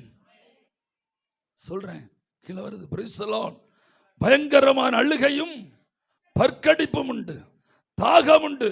லூக்கா 16:24, லூக்கா 16:19-33 இவை அனைத்தும் முழு உணர்வுடன் அனுபவிப்பார்கள் என்று வேதம் சொல்லுகிறது. முழு உணர்வுடன் அனுபவிப்பார்கள். ஹல்லேலூயா. இது ஒன்றும் அனஸ்தீசியா கொடுத்துட்டு அனுபவிக்கிறது இல்லை. Price the Lord. இதெல்லாம் அனஸ்தீசியா லெவலில் அனுபவிக்கிற காரியம் அல்ல. இந்த வேதனை அனைத்தும் முழு சுய அந்த பலத்தோட, சுய ஞானத்தோட நீங்க இருக்கிற அந்த நிலைமையிலேயே அதை அனுபவிப்பீங்க. மயக்கம் போட்டு அனஸ்தீசியா கொடுத்துட்டு அனுபவிக்கிற காரியம் இல்லை. இத ஒரு ஆமீன் சொல்லுங்களேன். ஹல்லேலூயா. சத்தமுறையிலே சொல்லுங்க ஹல்லேலூயா. இனி மூன்றாவதாக, இந்த இடத்தை யார் சுதந்தரிப்பான்னு பரிசுத்த வேதாகமத்தில் தெளிவா சொல்லப்பட்டிருக்கிறது. அதை நான் மிக வேகமா வாசித்து விட விரும்புகிறேன். எல்லாவற்றையும் விளக்குவதற்கு இன்னைக்கு நேரம் பத்தாது. வாசித்து விடுங்க. யார் இதை சுதந்தரிப்பாங்க? நீங்க எழுதுறவங்க எழுதி வச்சுக்கோங்க. தெளிவா இருக்கு பைபிள்ல, எல்லாம் ஜாக்கிரதையா இருக்கிற நல்லது தானே. ஹல்லேலூயா. ஒன்றாவது ஏசாயா 50:11. ஏசாயா 50:11. இதோ நெருப்பை கொளுத்தி அக்கினி பொறிகளால் சூழப்பட்டிருக்கிற நீங்கள் அனைவரும் உங்கள் அக்கினி தீபத்திலும் நீங்கள் மூட்டின அக்கினி ஜுவாலையிலும் நடவுங்கள், வேதனையில் கிடப்பீர்கள், என் கரத்தினால் இது உங்களுக்கு உண்டாகும். ஆமென். தீபாராதனை, தீபத்தை வழிபடுகிறவர்கள் அத்தனை பேர்களும் ஆண்டவருடைய ஜுவாலையில் வேதனையில் கிடப்பார்கள். உங்களுக்கு புரியுதா? புரியுதா? புரியுதா? எழுதி வச்சுக்கோங்க வசனத்தை. கேட்கிறவங்களுக்கு சொல்லிக் கொடுக்கணும். கேட்கிறவங்க சொல்லிக் கொடுக்கணும். ஏசாயா 50:11 மறந்த கூட கூடாது. தீபத்தை ஆராதிக்கிறவர்களுக்கு முடிவு வேதம் சொல்லுகிறது. நீங்க தாராளமா நடந்துக்கோங்கன்னு சொல்லுது. இதோ நெருப்பை கொளுத்தி அக்கினி பொறிகளால் சூழப்பட்டு நீங்கள் அனைவரும் உங்கள் அக்கினி தீபத்திலும் நீங்கள் மூட்டின அக்கினி ஜுவாலையும் நடவுங்க. ஓகே, நடந்துட்டே இருங்க. ஆண்டவர் ஃப்ரீடம் கொடுத்திருக்கிறார், நடைங்க. ஆனால் ஒரு நாள் வரும், ஒரு நாள் வரும், வேதனையில் கிடப்பீர்கள், என் கரத்தினால் இது உங்களுக்கு உண்டாகும். கர்த்தர் சொல்லுகிறார். ஹல்லேலூயா. நியாய தீர்ப்பு. ஆமென். அடுத்து சங்கீதம் 7:13 வசியுங்கள். சங்கீதம் 7:13. சீக்கிரம் வேகமா வந்தீங்கன்னா வேகமா போலாம். ஆ ஆ ஆ ஆ ஆ ஆ ஆ ஆ குழியை வெட்டி அதை ஆழமாக்கினான், தான் வெட்டின குழியில் தானே விழுந்தான். ஹல்லேலூயா. வெளிப்படுத்தல் 20:15 வசியுங்க. வெளிப்படுத்தல் 20:15. எப்படி? ஜீவ புஸ்தகத்தில் எழுதப்பட்டவனாய் காணப்படாதவன் எவனோ அவன் அக்கினி கடலிலே தள்ளப்பட்டான். நீ ரட்சிக்கப்படும் போது, ஞானஸ்நானம் வரும்போது உன்னுடைய பெயர் என்ன செய்யப்படுகிறது? ஜீவ புஸ்தகத்தில் எழுதப்படுகிறது. ஹல்லேலூயா. விசுவசித்து ஞானஸ்நானம் பெறுகிறவன் என்ன செய்வான்? ரட்சிக்கப்படுவான். அவன் தான் சபை. ரட்சிக்கப்பட்டவர்களை கர்த்தர் எங்கே சேர்த்து கொண்டு வந்தான்? சபையிலே சேர்த்துக்கணும். அவன் தான் சபை. இங்கே ஞானஸ்நானம் எடுக்கிறவர்கள் யாராவது இருக்கிறீர்களா? தண்ணீர் முழுக்க நான் ஞானஸ்நானம் பெறாதவர்கள் கரங்களை வைத்துங்க பார்க்கலாம். தண்ணீர் முழுக்க நான் ஞானஸ்நானம் பெறாதவர்கள் கரங்க நல்லா வைத்துங்க, நல்லா வைத்துங்க, நல்லா உயர்த்துங்கக்கா, ஒன்றும் பிரச்சனை இல்லை. ஹல்லேலூயா. அம்மா, நீங்கள் ஞானஸ்நானம் பெற்றீங்களா? பெற்றீங்களா? தலை சொறிகிறதுக்கு கை உயர்த்தினதா? பரவாயில்ல. நீங்கள் அக்கா பெற்றீங்களா? ஞானஸ்நானம் பெறல இல்லை, என் கை உயர்த்த மாட்டீங்களா? இப்போ எடுக்கிறதுக்கு இல்லை, ஞானஸ்நானம் பெறாதவங்க கை உயர்த்துங்க. என்ன இதுவரை பெற்றுக்கொள்ளாதவங்க கை உயர்த்துங்க. ஓகே. ஆண்டவர் எத்தனை வருஷமா ஆராதிக்கிறீங்க? 10 வருஷமா? பரவாயில்லையே. நீங்க 3 வருஷமா? தம்பிங்க 15 வருஷமா ஆண்டவரை ஆராதிக்கிறீங்க? பிறந்ததுல இருந்து கர்த்தரை ஆராதிக்கிறீங்க. இன்னும் ஞானஸ்நானம் எடுக்கல. வயசு எத்தனாச்சு? 17. தம்பி 20 வயசு. ரோமர் 6ஆம் அதிகாரம் எடுங்க.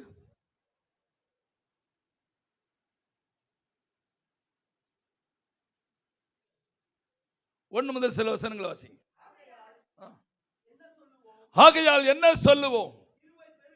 கிருபை பெருகும்படிக்கு பாவத்திலே நிலை நிற்கலாம் என்று சொல்லுவோமோ? கூடாதே. பாவத்துக்கு மரித்த நாம் இனி அதில் எப்படி பிழைப்போம்? கிறிஸ்து இயேசுவுக்குள்ள, நல்லா கவனிச்சுக்கணும், ஞானஸ்நானம் பெற்றவங்களும் கவனிச்சுக்கணும், பெறாதவங்களும் கவனிச்சுக்கணும். கிறிஸ்து இயேசுவுக்குள்ளாக ஞானஸ்நானம் பெற்ற நாம் அனைவரும் அவருடைய மரணத்துக்குள்ளாக ஞானஸ்நானம் பெற்றதை அறியாமல் இருக்கிறீர்களா? வாசிமங்களே.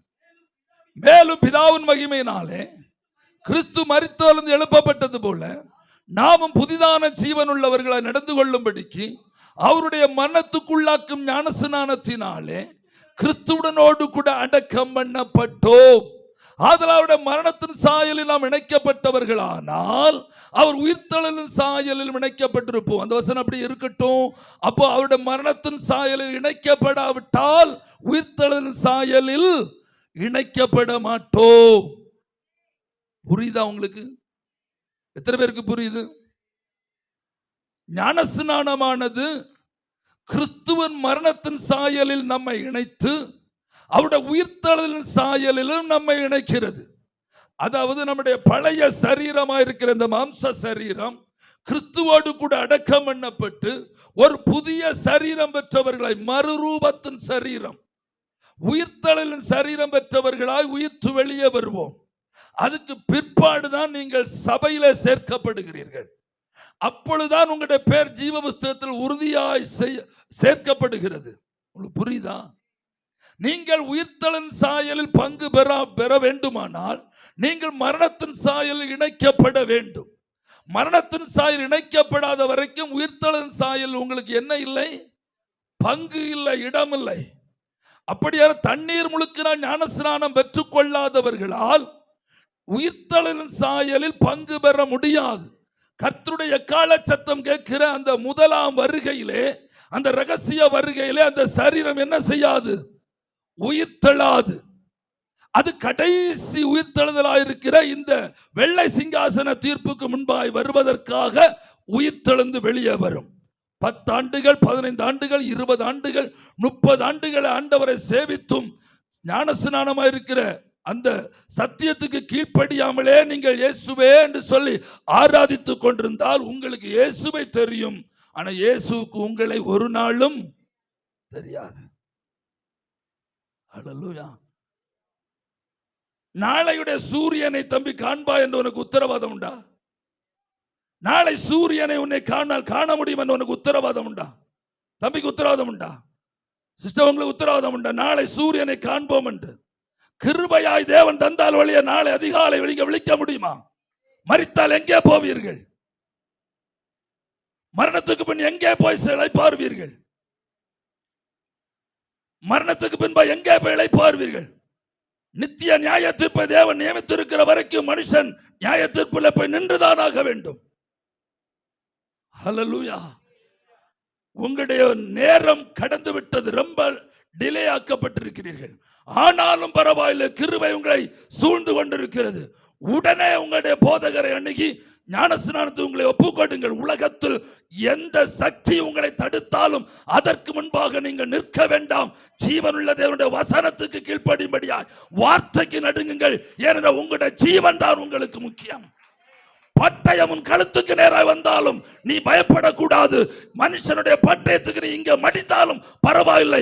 நீ நித்திய ஜீவனை பெற்றுக்கொண்டு தேவனுடைய ராஜ்யத்தில் வாழுவது உனக்கு பாக்கியம். என் நரகம் அவ்வளவு கொடுமையானது. நியாய தீர்ப்பு அவ்வளவு வேதனை உள்ளது. ஹல்லேலூயா. ஜீவ புத்தகத்தில் பேர் எழுதப்பட வேண்டும். உன் பேர் உறுதி செய்யப்பட வேண்டும். அங்கே வெட்டப்படாதபடி நீ பாதுகாக்கப்பட வேண்டுமானால், மேபி உங்களுக்காகத்தான் இந்த நாளை நியமித்து சசிகுமாரை கன்னியாகுமரி மாவட்டத்தில் கேரளாவின் பார்டரில் வாழ்ந்து கொண்டிருக்கிற என்னை இந்த தேசத்தில் கொண்டு வந்து உங்களோடு கூட இந்த செய்தியை சொல்லுகிறார் என்று நான் நினைத்துக் கொள்ளுகிறேன். அதுதான் என்னுடைய ஜீவனை கொடுத்து உங்களுக்கு பிரசங்கம் பண்ணி கொண்டிருக்கிறேன். உன்னுடைய ஆத்துமா இந்த உலகத்தையும் விட விலையை உயர்ந்தது. ஹல்லேலூயா, ஹல்லேலூயா. இந்த ஆராதனை முடிந்த உடனே உங்களுடைய போதகரை அணுகி, நான் ஞானஸ்நானத்துக்கு ஒப்பு கொடுக்கிறேன், ஞானஸ்நான ஆராதனைக்கு ஒழுங்குபடுத்துங்கள் என்று சொல்லுங்கள். உடனே அதை எடுத்துக்கொள்ளுங்கள். அதுக்கு பிற்பாடு உங்களுடைய வாழ்க்கை ஆசீர்வாதமாய், நீங்கள் தேவனுடைய பிள்ளையாய், உங்களுக்கு கர்த்தர் விசேஷித்த பாதுகாவலை ஏற்படுத்தி அவருடைய கிருபைக்குள்ளாய் உங்களை மூடி மறைத்துக் கொள்ளுவார். ஒரு ஆமீன் சொல்லுங்களேன். ஹல்லேலூயா. 13 வயதிற்கு மேற்பட்ட அத்தனை பேரும் விசுவாச ஸ்நானம் பெற்றுக் கொள்ள வேண்டும். 13 வயது தாண்டின அத்தனை பேரும், அதுவான பிள்ளைகள் பருவம் தாண்டி டீனேஜ் பருவத்தில் வருகிற அத்தனை பேரும் விசுவாச ஸ்நானம் பெற்றுக் கொள்ள வேண்டும். 75 வயதான தாயும் அவருடைய மகன்களும் ஒரே நாள் ஞான ஸ்நானம் பெற்றார்கள் என்னுடைய கருத்திலே. ஹல்லேலூயா, பிரைஸ் தி லார்ட், ஹல்லேலூயா. மனம் திரும்பி ஜீவ புஸ்தகத்தில் பெயர் எழுதப்படாதவள் எவரும் நித்திய அக்கினியிலே தள்ளப்பட்டார். சங்கீதம் 9:17 வாசியுங்கள். சீக்கிரம் 9 மணி ஆயாச்சு.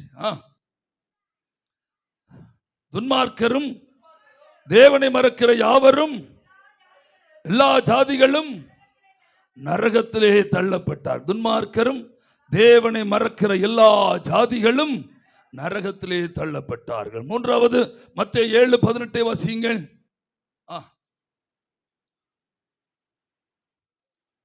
வாசிங்க வாசிங்க.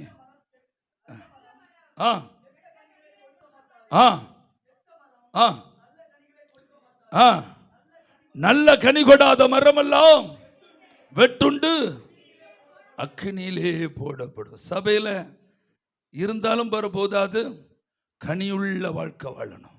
ஹல்லேலூயா. கனியுள்ள வாழ்க்கை வாழணும். கனி என்ன தெரியுமா? அன்பு, சந்தோஷம், சமாதானம்.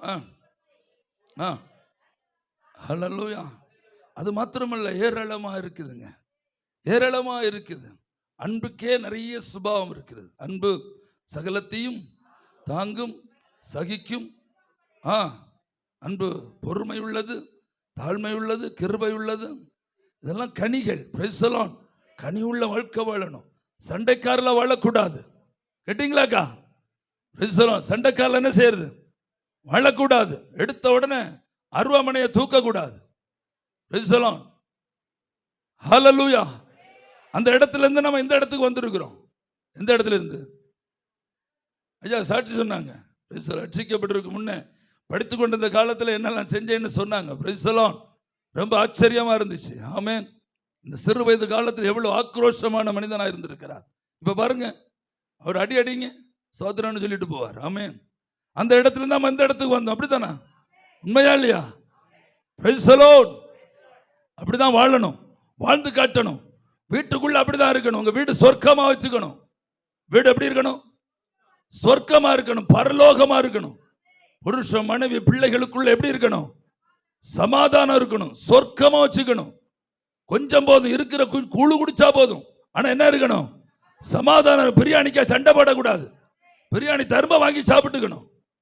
ஹல்லேலூயா. என்னைக்கும் ஆண்டவர் பிரியாணி தர மாட்டார். கொலஸ்ட்ரால் ஏறி செத்து போயிடுவோம். அதனால அப்பப்போ கூழும் கிடைக்கும், அதையும் வாங்கிக்கணும். Price the Lord. எப்பவும் பாக்கெட்ல பணமா இருக்காது. சில நேரத்தில் வெறும் சல்லி காசுகளா வச்சிருக்க வேண்டிய சூழ்நிலை வரும். அதுக்கும் ஸ்தோத்திரம் பண்ணணும். கட்டுக்கட்டா பணம் தர்மம் மட்டும் ஸ்தோத்திரம் பண்ணா போதாது. பணம் இல்லாதருக்கு என்ன செய்யணும்?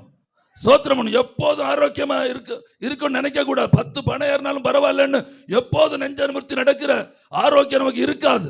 சில நேரங்கள்ல ஐயோ அப்பான்னு கூப்பிடுற சூழ்நிலை உருவாகும். அப்பவும் என்ன செய்யணும்? அப்போது என்ன செய்யணும்? அப்போது என்ன செய்யணும் பிரதர்? ஸ்தோத்திரம் பண்ணணும். எல்லா நாளும் பிசினஸ் ஒண்ணு மாதிரி நடக்காது. சில நாள்ல ஒண்ணுமே நடக்காது. அன்னைக்கு என்ன செய்யணும்? ஸ்தோத்திரம் பண்ணணும். சமாதானம் வேணும். கனி உள்ள வாழ்க்கை வாழணும். Praise the lord. ஹல்லேலூயா. தேவ மனுஷர்களுக்கு எதிராக விரல் சூண்ட கூடாது. தாழ்மையா இருக்கணும், பொறுமையா இருக்கணும். Praise the lord. ஹல்லேலூயா. மனம் பதறி வார்த்தை பேசக்கூடாது, அவதூறு பேசக்கூடாது, தீங்கு பேசக்கூடாது, குறை சொல்லக்கூடாது. பரிசுத்தமா வாழப்படி கத்துக்கணும்.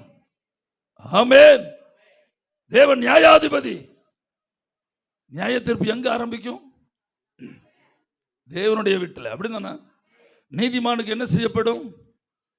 நீதிமானுக்கு பூமியில சரி கட்டப்படும்.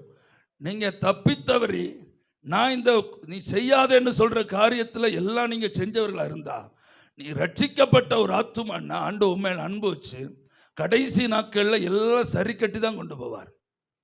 எல்லாம் சரி கட்டுவார். ஹல்லேலூயா. பகை, விரோதம், சண்டை, வழக்கு எல்லாவற்றையும் உன்னை விட்டு எடுத்து கடைசியாக உன்னை ஒரு குழந்தையாக்கி பத்திரப்படுத்தி தான் கொண்டு போவார். சில 6 மாதம் எல்லாம் கட்டில் கிடக்க வேண்டி வரும். ஆமென். சில நேரம் எத்தனை மாதம்? ஒரு 6 மாதம் எல்லாம் கட்டில் கிடந்து ஒரு 10 பரம்பு 10 பாய் கிழிக்க வேண்டிய சூழ்நிலை வரும். ஆமென். ஒழுங்கா இருந்தா ஒரு வாரத்தில் முடியும். சம்பவம் ஒழுங்கா இருந்தா எப்படி முடியும்? ஒரு வாரத்தில் முடியும். இல்லை 2 வாரத்தில். ஒரு வாரம் வேணும் நமக்கு.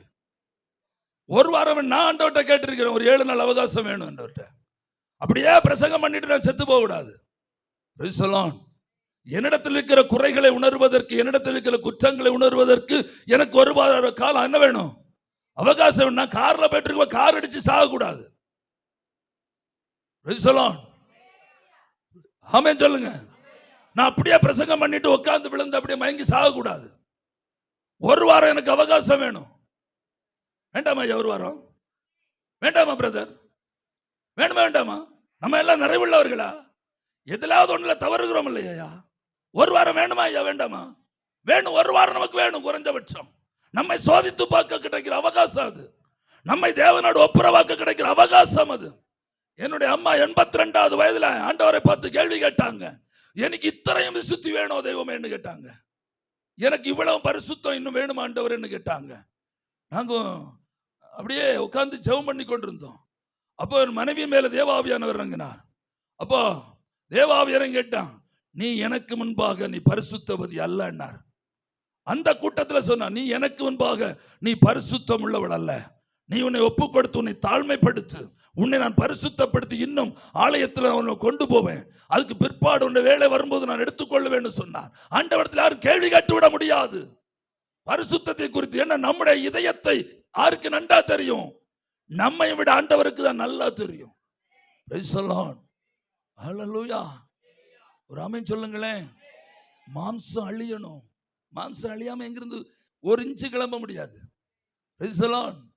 அடுத்து மத்தேயு 7:21, பிதாவின் சித்தம் செய்யாதவர், அதாவது பரிசுத்தமான வாழ்க்கை வாழாதவர், என் பிதாவின் சித்தத்தின்படி செய்கிறவனே பரலோக ராஜ்யத்தில் பிரவேசிப்பானே அல்லாமல் என்னை நோக்கி. அக்கா கேட்டீங்களா? தங்கச்சி மக்களா கேட்டீங்களாடா?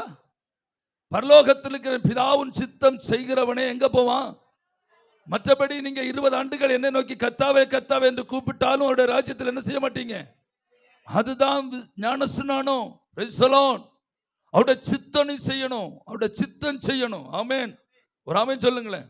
அடுத்து மத்தேயு 13:49-50, பொல்லாதவர்கள் யாரா? பொல்லாதவர்கள் அனைவரும். வசிங்க மத்தேயு 13:49-50.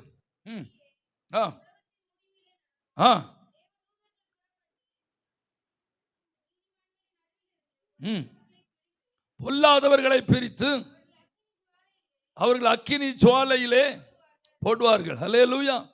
பொல்லாதவர்கள் அனைவரும். அடுத்து 7வது மத்தேயு 18:3, மனம் திரும்பி பிள்ளைகளை போல் ஆகாதவர்கள். நீங்கள் மனம் திரும்பி பிள்ளைகளை போல் ஆகாவிட்டால் பரலோக ராஜ்யத்தில் மனம் திரும்பினாலும் போதாது, பிள்ளைகளை போல மாற வேண்டும். ஹலோ, அதைத்தான் சொல்றேன். கள்ளம், கபடம், வாது, சூது, தந்திரம், ஏமாற்று, சதி, வஞ்சகம். ஹலோ சொல்லுங்க பார்க்கலாம். நான் சொன்னதை சொல்லுங்க, திருப்பி ரிப்பீட் பண்ணுங்க. கள்ளம், கபடம், வாது, சூது, தந்திரம், ஏமாற்று, சதி, வஞ்சகம், காமம், இச்சை, விபச்சாரம், வேசித்தனம், அசுத்தம், இவைகள் எல்லாம் நம்மை விட்டு அழியணுங்க. ஹல்லேலூயா. குழந்தையா மாறணும். கபடம் இல்லாம சிரிக்கணும். பிள்ளைய நம் மகளேன்னு அழைச்சா அந்த அழைப்புல என்ன இருக்கணும்? மகள் இருக்கணும். Praise the Lord. Hallelujah. அப்பா மகள் உறவு இருக்கணும். ஒரு ஆமென் சொல்லுங்க. அதுதான் கபடமில்லாத இருதயம். ஆமென். ஒரு சகோதரிய சிஸ்டர்னு நான் கூப்பிட்டு அதுல என்ன இருக்கணும்? அண்ணன் தங்கச்சி உறவு இருக்கணும். ஆமென் சொல்லுங்களேன். ஆமென் சொல்லுங்க. ஆமென். அதைத்தான் நான் தைரியமாக வாலிப பிள்ளைகளை மகளே மகனே என்று அழைக்கிறேன். நடுத்தர சகோதரிகள் எல்லாம் பிள்ளைகளை மக்களேன்னு கூட கூப்பிடுறேன். ஏறக்குறை எனக்கு 5 வயது 10 வயது இளைய பிள்ளைகளை கூட மக்களேன்னு அழைப்பேன். ஏன்? அந்த அன்பு உறவு. அதைத்தான் அந்த உறவுல தான் இங்கே நான் பிள்ளைகளை நான் அப்படி கூப்பிடுறது. ஹல்லேலூயா. இது மூத்த சகோதரர்கள், இது என்னோட இளைய சகோதரர்கள். Price the Lord. இது என்னோட மூத்த சகோதரர்கள் இருக்கிறார்கள். ஒரு ஆமென் சொல்லுங்களேன். மனம் திரும்பி யாரா இருக்கணும்? பிள்ளைகளை போல மாற வேண்டும். இதயத்தில் என்ன இருக்கக்கூடாது பிரதர்? கபடு இருக்கக்கூடாது. Price the Lord. அன்புல என்ன இருக்கக்கூடாது? மாயம் இருக்கக்கூடாது. மாயமான அன்பு இருக்கக்கூடாது. பாத்தீங்களா? ஏற்கனவே எத்தனை முறை நான் மிரட்டி விட்டேன். ஒரு முறை மிரட்டி அழுதுட்டே ஓடிச்சு. ஆனாலும் அதுக்கு என்ன இல்லை? பயம் இல்லை. காரணம் என்ன இல்லை? கபடு இல்லை, களங்கம் இல்லை, பாவம் தெரியாது.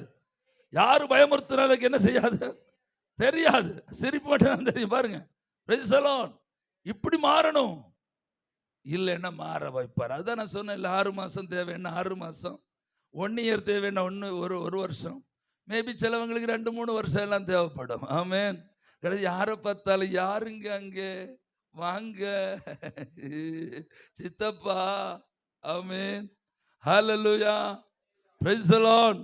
அந்த காலம் வரைக்கும் அது ரொம்ப மோசமான காலம். அந்த நாட்கள் நீண்டு போகுதுன்னா அது ரொம்ப உபத்திரம். Price the Lord. அப்புறம் பிள்ளைகள் வெறுப்பாங்க, மருமக்கள் வெறுப்பாங்க, பேரமக்கள் வெறுப்பாங்க.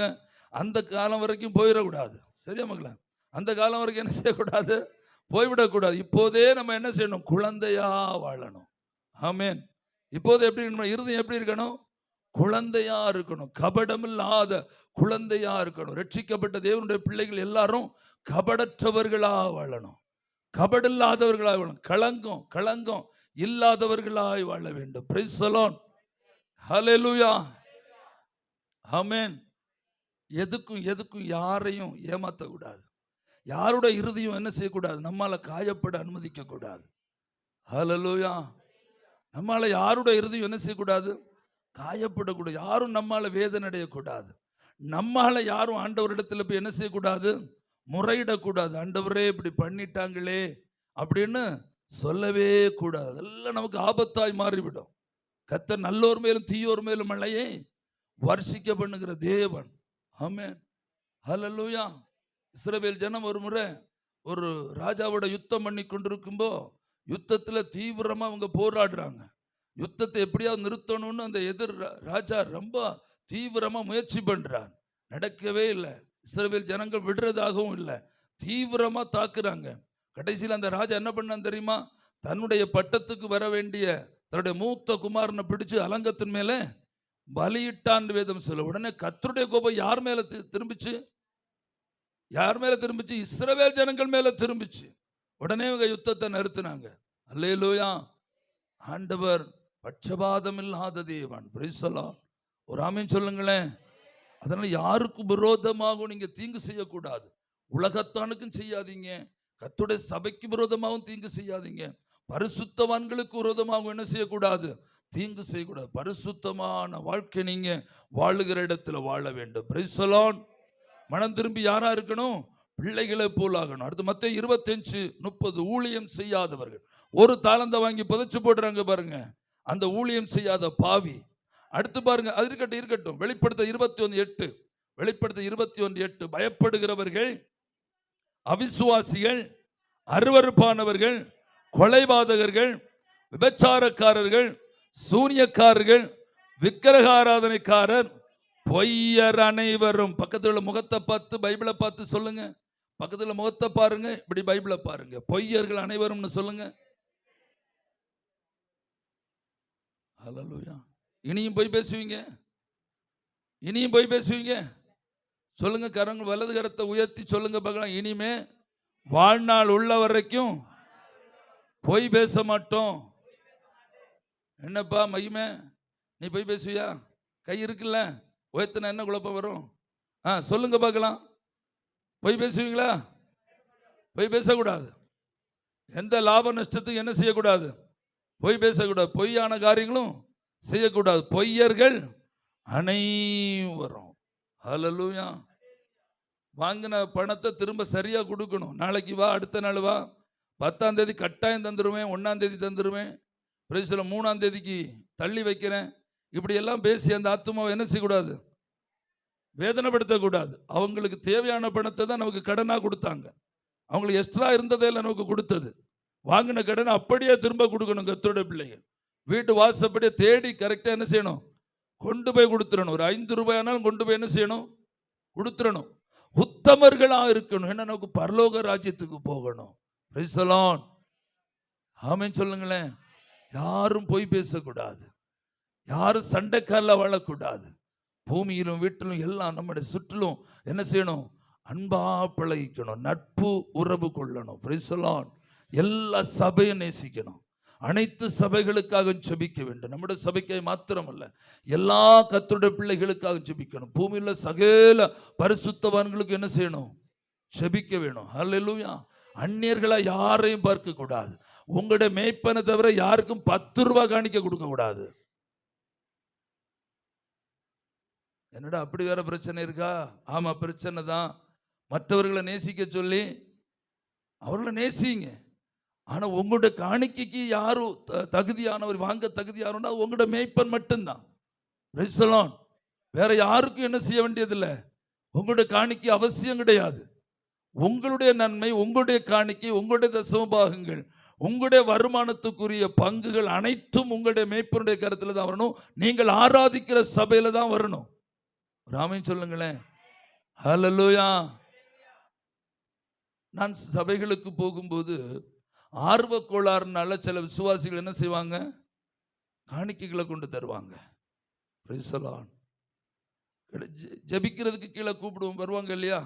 அப்போ என்ன பண்ணுவாங்க? காணிக்கைகளை தருவாங்க. வசதியான விசுவாசிகள் வந்து ஜெபித்து கொண்டு போகும்போது காணிக்கைகள் தருவாங்க.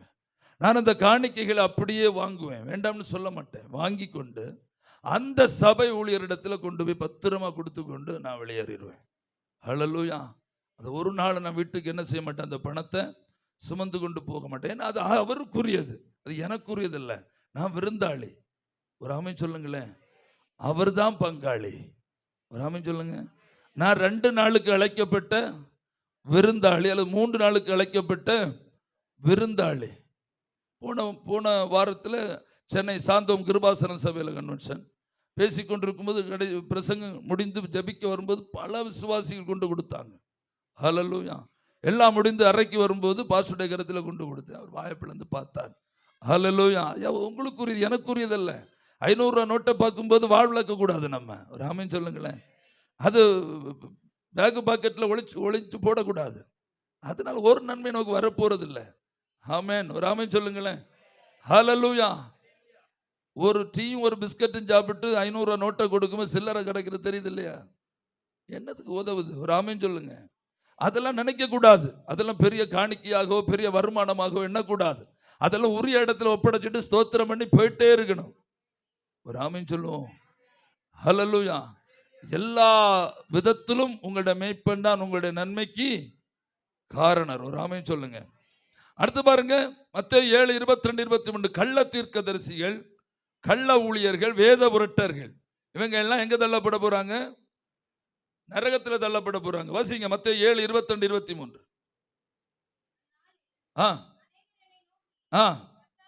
கர்த்தாவே கர்த்தாவே, உம்முடைய நாமத்தினாலே தீர்க்க தரிசனம் உரைத்தோமே, உம்முடைய நாமத்தினாலே சாசுகளை துரத்தினோம் அல்லவா, உமது நாமத்தினாலே அநேக அற்புதங்களை செய்தோம் அல்லவா என்பார்கள். அப்பொழுது நான் ஒரு காலம் உங்களை அறியேன் என்று சொன்னார். பார்த்தீங்களா? உங்களுடைய நாமத்திலே தீர்க்க தரிசனம் சொன்னோம், உம்முடைய நாமத்திலே சாசுகளை துரத்தினோம், உம்முடைய நாமத்திலே அற்புதங்கள் செய்தோம். அதனால இந்த சாசுகளை துரத்துறது, தீர்க்க தரிசனம் சொல்றது, இந்த அற்புதங்களை அடையாளங்களை எல்லாம் கண்டு சபை என்ன செய்யக்கூடாது? ஏமாந்து விடக்கூடாது. அவருடைய வாழ்க்கையை பார்க்கணும். அடுத்து கல்யாண வஸ்திரம் தெரியாதவர், மத்தேயு 22:1-13. கல்யாண வஸ்திரம் விசுவாச ஞானஸ்நானம். Price the Lord. அடுத்து மாம்சத்தின் கனி கொடுத்து வாழ்வர். கலாத்தியர் 5:19-21. ரோமர் 1:29-32. அடுத்து வெளிப்படுத்தல் 19:20. அந்தி கிறிஸ்துவின் முத்திரை தரித்திருப்போர். ஹல்லேலூயா, ஒரு ஆமென் சொல்லுங்களேன். நீதிமொழி 14:12. மனுஷனுக்கு செம்மையான சொந்த வழியில் நடப்பவர்கள். நீதிமொழி 8:36. ஆண்டவரை வெறுப்பவர்கள். சங்கீதம் 68:20. கர்த்தரால் மரணத்துக்கு நீங்கள் வழிகள் உண்டு என்று அறிந்தும் அதை செவிகொடாதவர்கள். நீதிமொழி 11:19. தீமையை பின்தொடர்வர்கள். சங்கீதம் 33:18. தேவனுக்கு பயப்படாதோர். ரோமர் 6:23. பாவத்தில் வாழுகிறவர்கள். ரோமர் 8:16. மாம்ச சிந்தை. 2 கொரிந்தியர் 7:10. லௌகீக தூக்கம். மத்தேயு 6:14-15. பிறரை மன்னியாதவர்கள். 1 கொரிந்தியர் 6:9-12. லெஸ்பியன்கள், ஓரின சேர்க்கையாளர்கள். உலகம் முழுவதிலும் பல கோடிகள் பெருகி கொண்டு வருகிறார்கள். பல நாடுகள் அதற்கு அங்கீகாரம் கொடுத்து கொண்டே வருகிறது. நல்ல வேளை இந்திய பாராளுமன்றத்தில் தள்ளுபடி ஆயிற்று. ஹல்லேலூயா, ஹல்லேலூயா. லெஸ்பியன்கள் வாசிங்க, அந்த வசனத்தை விட்டு வாசிங்க. 1 கொரிந்தியர் 6:9-12. ஒரு லெஸ்பியன்களும் தப்ப முடியாது. இல்ல மக்களே, 1 கொரிந்தியர் 6:9 முதல்.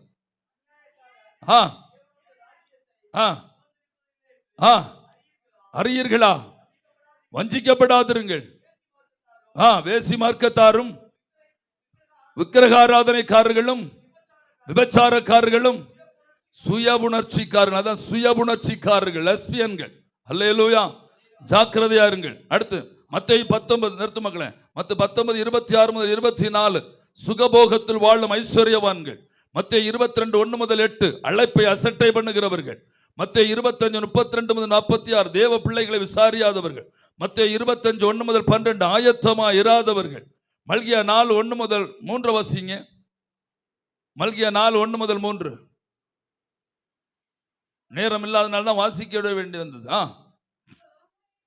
இதோ சூளைய போல் எரிகிற நாட்கள் வருகிறது. அகங்காரிகள், அக்கிரமம் செய்கிற யாவரும். அல்லேலூயா. பாத்தீங்களா? அகங்காரிகள், அகந்தை பிடித்தவர்கள். சாதி அகந்தை, பண அகந்தை, பதவி அகந்தை, புத்தி அகந்தை. அல்லேலூயா. இப்படி அகந்த பிடிச்சவங்கலாம் என்ன செய்வாங்க? துரும்பாய் போவார்கள், அக்கினியிலே எரிந்து சாம்பலாய் போவார்கள். அக்கிரமக்காரர்கள் முழுவதும் எரிகிற அக்கினியும் கந்தகம் எரிகிற கடலில் பங்கடைவார்கள். கர்த்தருடைய பிள்ளையே, நீ என்ன செய்? மனம் திரும்பி சுவிசேஷத்தை விசுவாசி. மார்க் 1:15. மத்தேயு 3:11. அப்போஸ்தலர் 2:38. அப்போஸ்தலர் 19:4. விசுவாச ஞானஸ்நானம் விடு. வெளிப்படுத்தல் 16:1. கிரியைகளை விட்டு மனம் திரும்பு. வெளிப்படுத்தல் 2:5. எதிலே விழுந்தா என்பதை உணர்ந்து மனம் திரும்பு. அப்போஸ்தலர் 17:30. நீ மனம் திரும்ப வேண்டும் என்றே ஆண்டவர் இன்றும் வருகையை தாமதித்துக் கொண்டும் கிருபையோட உனக்காய் காத்து கொண்டும் இருக்கிறார். ஏசாயா 65:12-14. நீ ஆண்டவர் கூப்பிட்டு பதில் கொடுக்கவில்லை என்றால் நாட்கள் ஒரு வரும், நீ கூப்பிடும் போதும் அவர் உனக்கு என்ன செய்ய போவதில்லை? பதிலளிக்க போவது இல்லை. ஹல்லேலூயா, ஹல்லேலூயா. ஒருவேளை நீ இன்னும் நரகத்தை நம்பாதிருப்பாயானால் ஒன்றை கூட சொல்லி நான் முடிக்க விரும்புகிறேன். சூரியன் இந்த பூமியை காட்டிலும் 13 லட்சம் மடங்கு பெரியது.